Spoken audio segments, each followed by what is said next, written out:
everyone, this is Bishra Khan. Welcome to Sama Podcast. Peshawar high court ने जो orders pass किए थे इंतखाबी निशान पीटीआई को वापस करने के, उस पर इलेक्शन कमीशन ऑफ पाकिस्तान ने सुप्रीम कोर्ट में उसके खिलाफ दरख्वास्त दायर की और उस केस की समाअत आज थी। लेकिन मेरे ख्याल से वो फैसला आज हुआ या नहीं हुआ उसके बारे में मैं जानूंगी। अब आज हमारे साथ मौजूद है हमारे senior journalist mister Mohammad Nasir Iqbal Khan. अस्सलाम वालेकुम। इसके अलावा I would like to add sir, PTI के बारे में जब बात करते हैं तो इंतखाबी टिकटों पर काफ़ी झगड़ा हुआ है और जो तहरीक इंसाफ है वो 3 धड़ों में तकसीम हो गई है। वो 3 जो अलग अलग टीम्स बनी है वो कौन सी है उसके बारे में जानेंगे। इसके अलावा जब मैं बात करती हूँ पाकिस्तान पीपल्स पार्टी के चेयरमैन बिलावल भुट्टो जरदारी की, तो उन्होंने कहा फैसलाबाद के जलसे में खिताब करते हुए कि कुछ सियासी जमातें या जो भी सियासी जमातें हैं, कोई जेल से निकलने के लिए इलेक्शन लड़ रही है तो कोई जेल से बचने के लिए इलेक्शन लड़ रही है, और हम तमाम सियासी जमातों के साथ मुकाबला करने के लिए तैयार हैं।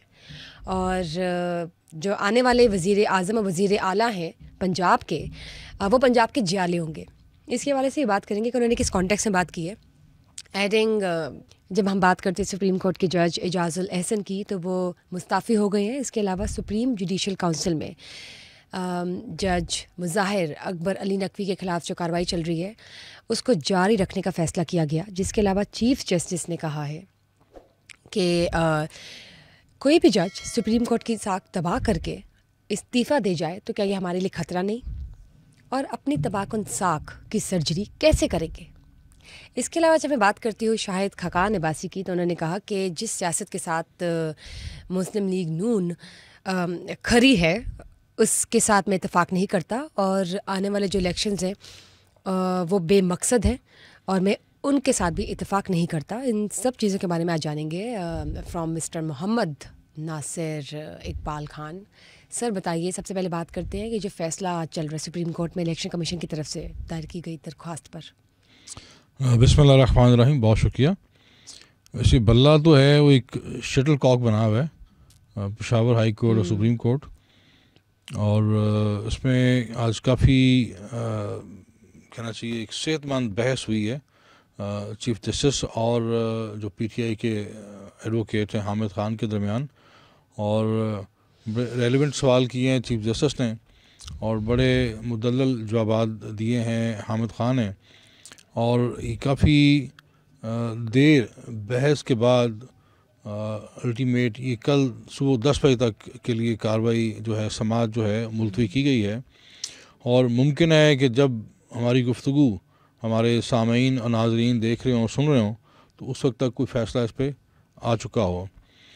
और गालिब इम्कान ये है कि शायद वकील में गैब अल्लाह ताला की ज़ात जानती है, लेकिन गुमान यही है कि ये जो बल्ला है ये नहीं होगा इंतहाबी फहरिस्त में या वोटिंग जो है वोट की फहरिस्त में, शायद मुझे नज़र नहीं आ रहा। लेकिन बड़े क्रिस्मे भी होते हैं सियासत में, और बरकैफ असल बात यह है कि जो इलेक्शन की साख है उसको बरकरार रखना, और जितने इसमें इस हवाले से आवाम के अंदर ख़दशात और तहफ़्फ़ुज़ात पाए जाते हैं, सियासी जमातों के जो तहफ़्फ़ुज़ात हैं, और जो हमारा सुप्रीम कोर्ट है ज़ाहिर है सबसे बड़ा इंसाफ का ईवान है, और उम्मीद है और दुआ है कि अल्लाह करे वहाँ से ऐसा इंसाफ पर मबनी फ़ैसला आए जो सब के लिए काबिल कबूल हो और जो एक रास्ता हो।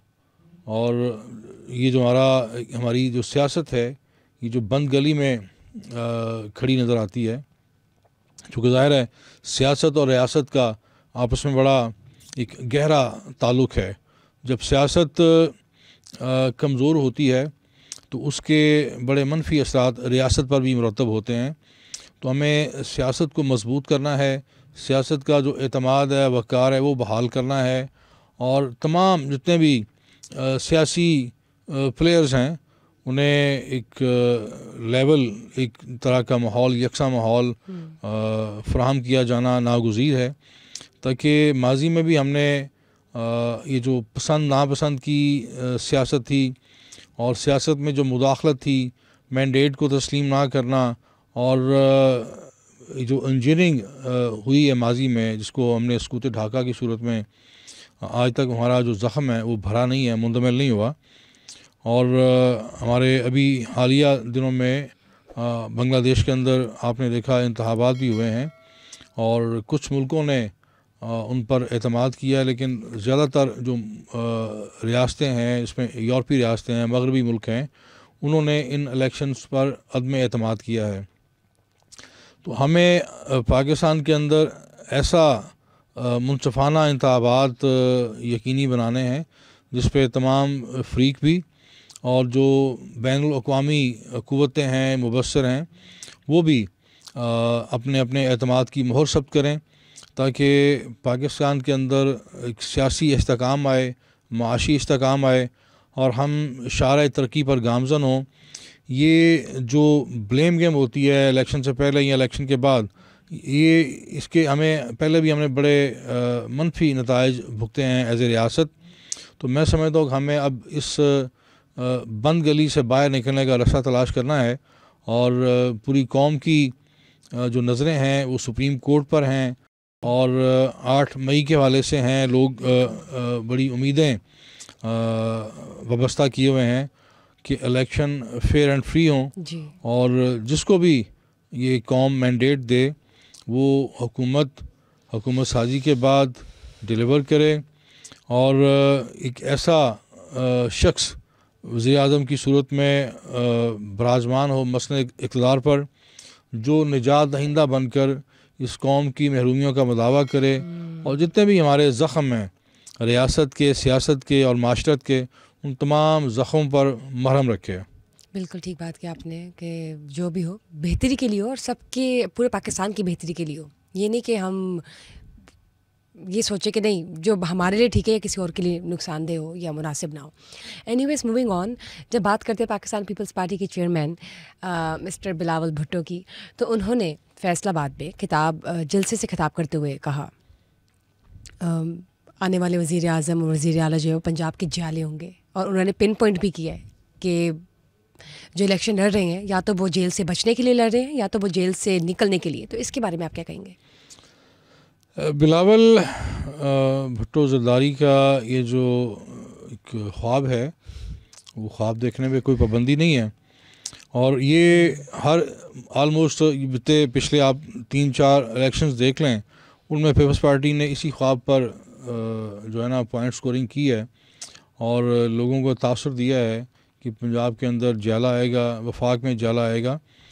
और मैं समझता हूँ कि दूर दूर तक भी सिंध में ये किसी न किसी तरह दोबारा आ सकते हैं और बावजूद इसके कि सिंध के अंदर बहुत महरूमियाँ हैं, बहुत सारे मसाइल हैं, डिज़ास्टर हैं और पीपल्स पार्टी ने, मैं समझता हूँ कि क्लेम करना बड़ा आसान है कि जी हम सिंध के वारिस हैं, लेकिन सिंध के साथ जितना मैं समझता हूँ एक कहना चाहिए कि एक नाइंसाफ़ी पर मबनी और गैर जमहूरी जो रवैया रहा है या जितना ज़्यादा इस्तेसाल, मैं ये कहूँगा इस्तेसाल जितना सिंध का पीपल्स पार्टी ने किया है शायद कोई और कर सका हो। मतलब आप अवाम का नारा लगाकर अवाम को इस्तेमाल करके इक़्तिदार में आते हैं और फिर अवाम का इस्तेसाल करते हैं। सिंध के अंदर जितनी महरूमियाँ हैं, कसम पुरसी है, मसाइल हैं, फुकदान है सहूलियात का, और वो देख कर लगता है जैसे हम गार के दौर में रह रहे हैं। तो बहरहाल ये जो उनका एक जुमला है ये काफ़ी दफ़ा ये दोहरा चुके हैं कि कोई जेल में जाने से डर रहा है और कोई जेल से निकलना चाहता है। तो ये इलेक्शन जो हैं इनका ये जो इनका बयान है इसमें आपस में कोई मुताबिकत नहीं है और जेल से निकलना इमरान खान के लिए इलेक्शन से कोई उनका, जो कि ऑलरेडी मेरा ख्याल अभी तक जो आखिरी इतलात हैं कि इमरान खान उम्मीदवार नहीं है, वो इलेक्शन के लिए आलमोस्ट अभी तक आखिरी इतला तक डिस्क्वालीफाई हैं, नाअहल हैं, वो इलेक्शन नहीं लड़ सकते। दूसरी तरफ एक तरफ वो कह रहे हैं इमरान, खुद पीपल्स पार्टी का ये दावा है कि नवाज शरीफ लाडले हैं, तो लाडले को तो जेल जाने का डर नहीं है। जिस तरह वो पाकिस्तान वापस आए हैं और जिस तरह उन्हें यहाँ का जिस तरह ट्रीट किया गया, जिस तरह का माहौल मिला है, तो दूर दूर भी ऐसा कोई अंदेशा नहीं है कि उन्हें जेल जाने का डर हो। तो बहरहाल ये पीपल्स पार्टी पंजाब के अंदर बतदरीज अपनी पोजीशन कमज़ोर इसने की है। हर आने वाले साल में पीपल्स पार्टी ने अपना जो माजी का एक मुकाम था वो उस मुकाम को मुसलसल उसको लूज़ कर रही है, खो रही है। उसका ग्राफ पंजाब के अंदर बतदरीज कम हो रहा है, गिर रहा है ग्राफ। और कोई भी ऐसा पीपल्स पार्टी की तरफ से ना अपनी कोई सियासी हिकमत अमली तब्दील की गई है। वो समझते हैं कि चंद एक जो इलेक्टेबल्स हैं हम उनमें उनको अगर ले लेंगे या हमारे साथ आ जाएंगे पंजाब में तो शायद कोई काया पलट जाएगी। लेकिन on ground Awam peoples party से बहुत मुतनफ़र हैं, बहुत बेजार हैं। तो बहरहाल पंजाब से तो उन्हें कोई ऐसी अपसेट करते हुए मुझे नज़र नहीं आ रही पीपल्स पार्टी। हाँ, सिंध में अगर सिंध की हद तक, चूँकि ऑलरेडी सियासी पंडित यही बताते हैं कि पीपल्स पार्टी अंदरूनी सिंध तक महदूद है और कोई बाई नहीं है कि इस दफ़ा शायद सिंध भी उनके चांसेस है कि ना आए इनके लूप में। जब हम बात करते हैं शाहिद खाकान अब्बासी की तो उन्होंने कहा है कि जो आने वाले इलेक्शंस हैं वो बेमकसद बेमानी है। फिर वो कहते हैं कि जिस सियासत के साथ मुस्लिम लीग नून खड़ी हुई है मैं उससे इत्तेफाक नहीं करता। इतना अगेंस्ट हो के मतलब क्यों इस तरह के स्टेटमेंट्स वो पास कर रहे हैं?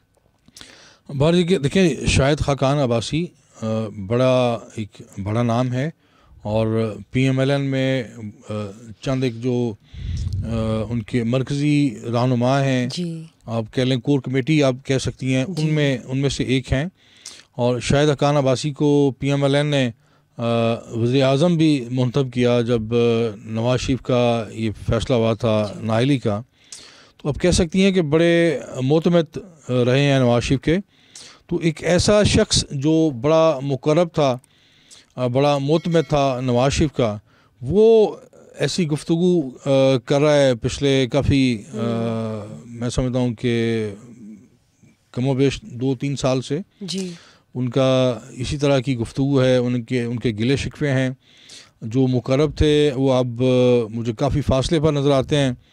और ना सिर्फ ये बल्कि इनके साथ 2-4 लोग और भी हैं जो इस कैंप में हैं, जो इनके इससे पहले इसहाक डार से पहले इनके वज़ीर ख़जाना थे, उनका नाम नहीं आ रहा ज़हन में, तो वो भी इस क्लब का हिस्सा हैं और क़यादत से नाला हैं, क़यादत से दूर हैं। और ये जिस तरह इन्होंने अदम एतमाद किया है PMLN की सियासत पर, उनके बयानिए पर, तो बहरहाल ये एक नोटेबल सियासी शख्सियत हैं।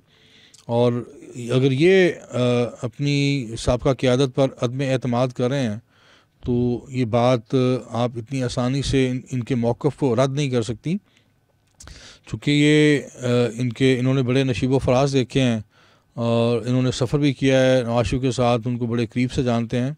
तो ये अभी आप देखेंगी जिन लोगों को पार्टी टिकट नहीं मिलेंगे तो वो कुछ अलमे बगावत बुलंद करेंगे, कुछ आज़ाद खड़े हो जाएंगे।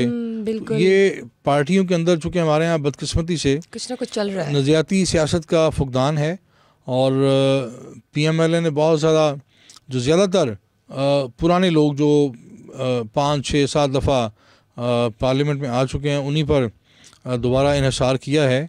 और ज़ाहिर है जो टिकटों से महरूम रह गए हैं वो समझते हैं कि हमें महरूम किया गया है इस हक़ से, जो हमारा बुनियादी हक़ था।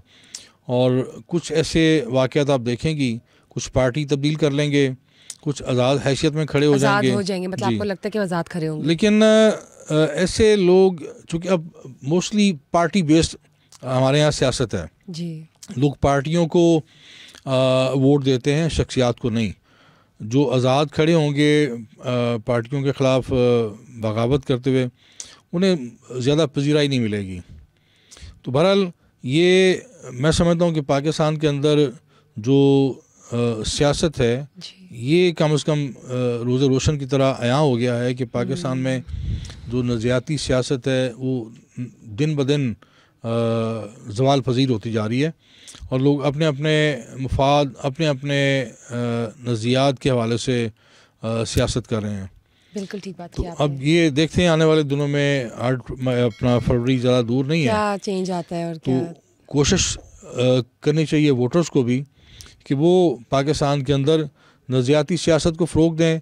चूँकि हमारी जो नज़रियाती रियासत है जो कलमा तौहीद के नाम पर मार्ज़ वजूद में आई है, वो उसकी जो मजबूती और बका है वो नज़रियाती सियासत से वाबस्ता है। बिल्कुल बिल्कुल।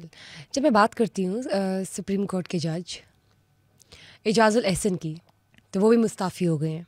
इसके अलावा जो अभी रिसेंटली जो मुस्ताफ़ी हुए हैं मुज़ाहिर अकबर अली नकवी, उनके ऊपर जो कार्रवाई चल रही थी कुछ करप्शन केसेस की सुप्रीम जुडिशल काउंसिल में, तो उन्होंने ये फैसला किया कि इनके खिलाफ जो कार्रवाई चल रही है उसको जारी रखा जाए। वेयर एज चीफ जस्टिस ने अपने रिमार्क्स भी दिए, स्टेटमेंट पास की है कि जो लोग जो जजेस सुप्रीम कोर्ट की साख को तबाह करके इस्तीफ़ा दे जाते हैं, तो क्या हमें उनसे ख़तरा नहीं होना चाहिए, और वो अपनी तबाह उन साख को या उसकी सर्जरी कैसे करेंगे? इसके हवाले से आप बताइए क्या चल रहा है, क्या माजरा है? देखिए, ये जो पहला इस्तीफ़ा है जी मुज़ाहिर नकवी का, जी जी वो तो समझ आता है कि वो चूँकि इंसाफ के कटहरे में खड़े थे और उन्हें लगा कि शायद मैं इस्तीफ़ा देकर इस सारे इम्तहान से बच निकलूँगा। और माजी में ज़्यादातर वाक़यात में इसी तरह हुआ है कि अगर आपके ख़िलाफ़ कोई संगीन इल्ज़ामात हैं तो आप इस्तीफ़ा देकर बड़े आराम से उन तमाम मामला से अपने आप को अवॉइड कर लेंगे या निकल जाएंगे, ख़ुद को बचा लेते हैं। लेकिन ये एक मैं समझता हूँ मुस्तहसन ये इक़दाम है कि इस्तीफ़ा आने के बावजूद सुप्रीम जुडिशल काउंसिल इस बात पर डटी हुई है, इस बात पर कायम है कि ये जो कार्रवाई है वो मंतकी अंजाम तक पहुंचाई जाएगी। हमने कल ये कहा भी था कि इस मामले को मंतकी अंजाम तक पहुंचाया जाना चाहिए, और ये इस किस्म की जो रवायात माजी में रही हैं और कम से कम मुस्तकबिल में ऐसी रवायात नहीं पनपनी चाहिए। तो अब दूसरा, ये जो दूसरा इस्तीफ़ा आया है ये बड़ा अलार्मिंग है, चूँकि वाक़फ़ान हाल बताते हैं कि ये उस सुप्रीम जुडिशल काउंसिल का हिस्सा थे एजाजुल एहसन, जो मुज़ाहिर नकवी के हवाले से प्रोसीड कर रही थी। तो अब ये आने वाले चीफ जस्टिस भी थे। ये जब इनका टेन्योर पूरा होना है काजी फाइज ईसा का, तो उसके बाद जो कहना चाहिए नए अपना chief justice Pakistan supreme court के आने थे, वो यही थे हमारे जस्टिस एजाजुल एहसन। तो ये बहुत बड़ा अलार्मिंग इस्तीफ़ा है, और अब आने वाले दिनों में एक जो ख़ास तौर पर बदकिस्मती से हमारे यहाँ अफ़वाहों का जो दौरा है और क्या सराहियाँ की जा रही हैं सोशल मीडिया पर, एक अजीब सा माहौल बनाया जा रहा है कि शायद इसके बाद क्यू में और भी जजेस मौजूद हैं या और भी अहम शख्सियात हैं जिनके इस्तीफ़े आ सकते हैं। तो मैं समझता हूँ कि एज ए पाकिस्तानी हमें बड़ा ज़िम्मेदाराना किरदार अदा करना चाहिए। अपनी अपनी भड़ास निकालने के लिए या अपनी अपनी पसंद नापसंद के तहत या सियासी नज़रियात के तहत हमें इन अफ़वाहों को जो है ना जो हवा नहीं देनी चाहिए और इनका हिस्सा नहीं बनना चाहिए, क्योंकि इस किस्म की जो अफ़वाहें हैं वो आपकी रियासत के अंदर अदम इस्तेकाम लेके आती हैं, और ओवरऑल आपकी जो पहले से एक नहीफ मईशत है जो ICU में पड़ी है, और आपका एक जो पाकिस्तान के अंदर माशी महाज पर जो पाकिस्तान मुसलसल एक चैलेंजेस से गुज़रा है, तो अल्टीमेट इसका सारा जो बोझ है वो आपकी मैशत को बर्दाश्त करना पड़ता है। तो हमें जो एज ए पाकिस्तानी हम सारे मामलात का बगौर जायज़ा लें, इससे बाखबर रहें, लेकिन मुस्तनद ख़बरों के अलावा जो आप इस किस्म की क़ियास आराइयाँ करते हैं, अफ़वाहें पैदा करते हैं, उनको हवा देते हैं, इसका ख़मियाज़ा हमारी रियासत भुगतती है, हमारी मैशत को भुगतना पड़ता है, तो इसे अवॉइड करना चाहिए। सर एक क्वेश्चन था मेरे जहन में, तो ऑब्वियसली जब सुप्रीम जुडिशल काउंसिल ने कार्रवाई जारी रखने का फ़ैसला किया है, तो यानी कि उन्होंने जो रेजिग्नेशन दिया उसका वो बेईमानी चला गया ना? नहीं, बेईमानी नहीं चला गया, क्या इस्तीफा उनका एक्सेप्ट हो गया? एक्सेप्ट तो हो गया ना, लेकिन उन्होंने अपनी तरफ से जो दिया वो फिर वो जो उससे कॉम्पनसेट नहीं हुआ ना? जी, जो उन्होंने अंदाज़ा लगाया था अपने बारे में, वो उनके वाले जो सोच रहे थे वो नहीं हुआ, उस मकसद के हिसाब से नहीं उतरा वो। तो मैं समझता हूँ ये एक अच्छा आगाज़ है, अच्छी शुरुआत है। आप जवाबदेह हैं यहाँ पाकिस्तान के अंदर, यू आर अकाउंटेबल। यस, मुंतखब वज़ीर आज़म ने एहतसाब का सामना किया है जी, और तमाम अहम शख्सियात जो भी मनसब पर रही हैं, कोई भी मैं समझता हूँ ना मुक़द्दस गाय है और ना किसी को इस्तिस्ना होना चाहिए। बिल्कुल। चूँकि हमारा जो दीन इस्लाम है वो इस बात का हामी है कि अगर हज़रत उमर फ़ारूक रज़ी अल्लाह ताला अन्हो मेंबर पर बैठकर एक नमाजी के सवाल पर कि आपका ये कुर्ता जो है ये एक चादर से नहीं बन सकता, तो आपके पास दूसरी चादर कहाँ से आई, उन्होंने वो बरहम नहीं हुए, उन्होंने उसको पनिश नहीं किया, सज़ा नहीं दी, बल्कि बड़े तहम्मुल से बड़े वक़ार से उस नमाजी का उस शख्स के जो भी उसने सवाल किया था तसल्ली बख्श जवाब दिया, अपने बेटे को बुलाकर उसकी गवाही वहाँ पे दिलवाई।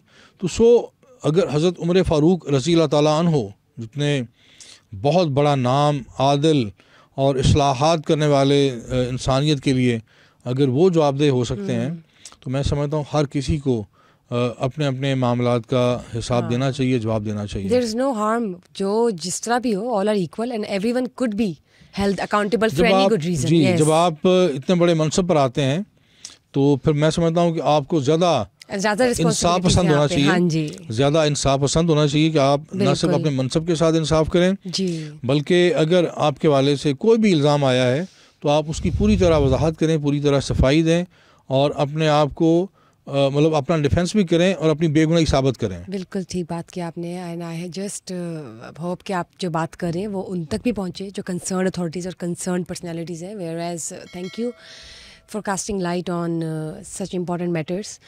Whereas thank you guys for watching us today. Just stay tuned क्योंकि पॉलिटिकल बातें तो चलती रहेंगी और we never know कि कल क्या हो, लेकिन जो भी अच्छा हो इंशाल्लाह और बेहतरी हो पाकिस्तान। मैं एक बात करता चलूँ कि पंजाब हुकूमत ने बड़ा एक अहम कदम उठाया है और उन्होंने कहा है कि हम बहुत सारे जो पाकिस्तान के नौजवान हैं उन्हें कनाडा भेजेंगे मुलाजमतों के लिए।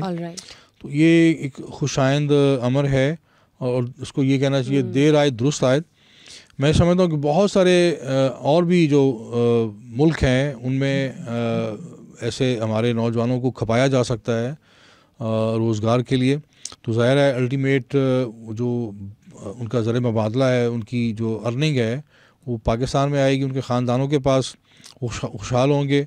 तो ये इस किस्म की जो इनिशिएटिव्स हैं होने चाहिए, इस्लाहात हैं, इक़दामात हैं, उनमें मैं समझता हूँ मज़ीद पंजाब हुकूमत को जो ऐसे और से बहुत सारे मुल्क हैं, खलीजी मुल्क हैं और यूरोपीय मुल्क हैं, उनके साथ अपने मामलात करने चाहिए, मुआहदे करने चाहिए और एक अच्छा सेफ जॉब पैकेज उन्हें मिलना चाहिए। बिल्कुल बिल्कुल ठीक है और आपने बहुत अच्छी खबर सुना दी है जिस तरह हम अभी रैप करे थे session.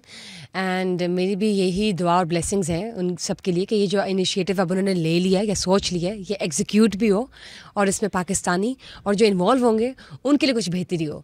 So thank you guys, thank you to you as well and thank you for watching us today. Just stay tuned for more good updates and genuine updates, obviously. Do not forget to share, like and subscribe our Sama podcast as usual. Bushra Khan's leaving. Bye bye.